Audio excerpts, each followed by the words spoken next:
Բարև ձեզ, այսօր կխոսեմ շատ կարևոր եւ ակտուալ թեմայից, այսպես կոչված KGB-ից եւ KGB-ի գործակալներից, հատկապես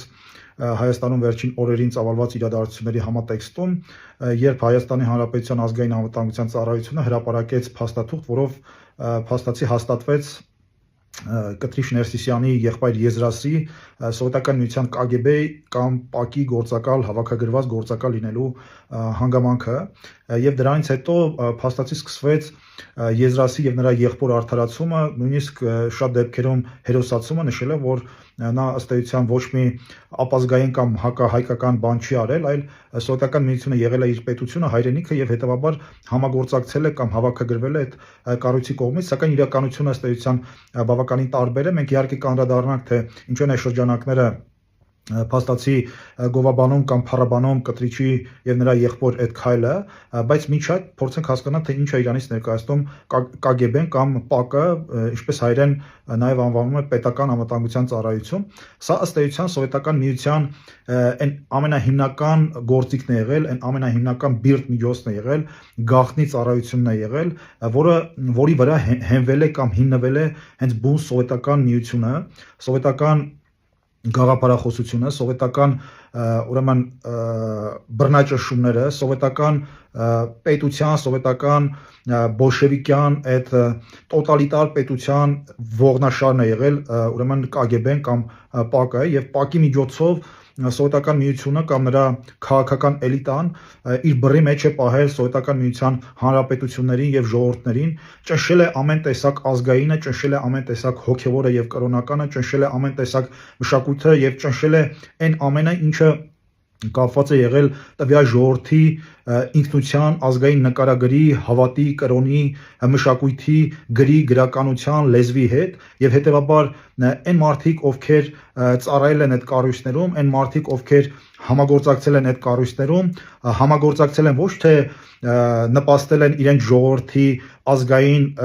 էթնիկ, չգիտեմ, ինքնության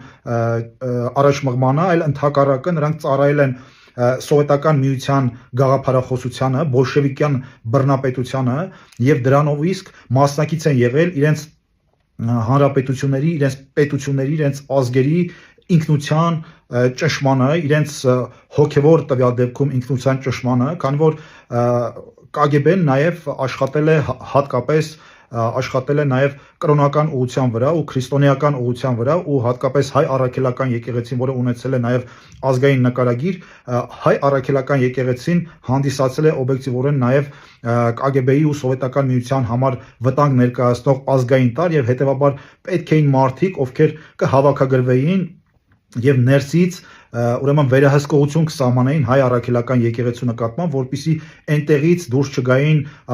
ազգային արժեքներ, այնտեղից դուրս չգային մտքեր եւ գաղափարներ, որոնք հայ ժողովրդին կմիավորեին նորից անկախ պետության, անկախ եկեղեցու շուրջ եւ հետեւաբար նրանք, ովքեր ծառայել են KGB-ին, նաեւ որպես հոգեվորականներ կամ հոգեվորականների անվան տակ, նրանք ծառայել են ոչ թե իրենց պետության ու ազգին, այլ իրենք ծառայել են այդ բիրտ կայսրությանը, որպեսզի ճնշեն իրենց ժողովուրդների ազգային ուրեմն նկարագիրը եւ էությունը եւ հետեւաբար ասել, որ դա իրենք ապրել են Սովետական Միությունը եղել է իրենց հայրենիքը եւ իրենք ծառայել են իրենց հայրենիքին, սա մանիպուլյացիա է, սա պարզ մանիպուլյացիա է, քանի որ իրենք իրականում չեն ծառայել իրենց հայրենիքին, իրենք ծառայել են, եթե իհարկե իրենք հայրենիքը համարել են կամ չեն համարել Սովետական Միությունը, իրենք ծառայել են սովետական կոմունիստական բոլշևիկյան ուրեմն կուսակցությանը, այդ կայսրությանը եւ հետեւաբար նման հայտարարությունները մանիպուլյացիաներ են։ Իսկ ինչ վերաբերում է այն մարդկանց, ովքեր արդարացնում են Կտրիշ Ներսիսյանի եղբայր Եզրասին եւ իրենց նմաններին, ապա այստեղ էլ ուրեմն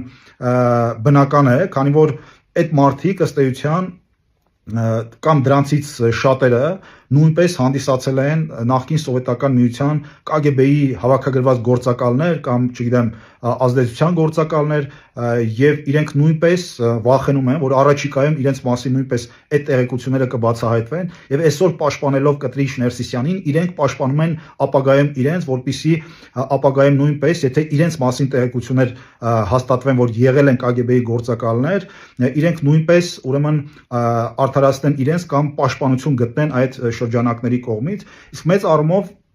KGB-ի գործակալները նրանք ովքեր բացահայտված չեն,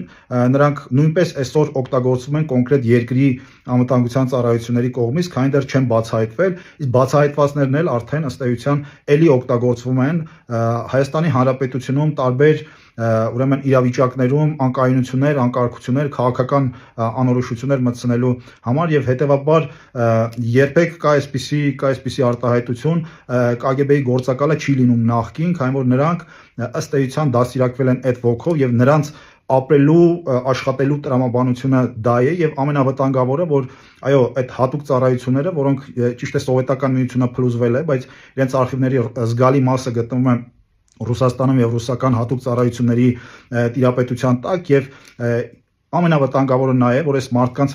վրա կա բազմաթիվ կոմպրոմատներ եւ այդ կոմպրոմատների ներքո նրանք շատ հեշտ կառավարելի են եւ բավականին վտանգավոր են Հայաստան պետության, նրա ինքնիշխանության, անկախության եւ մեծ առումով անվտանգության համար։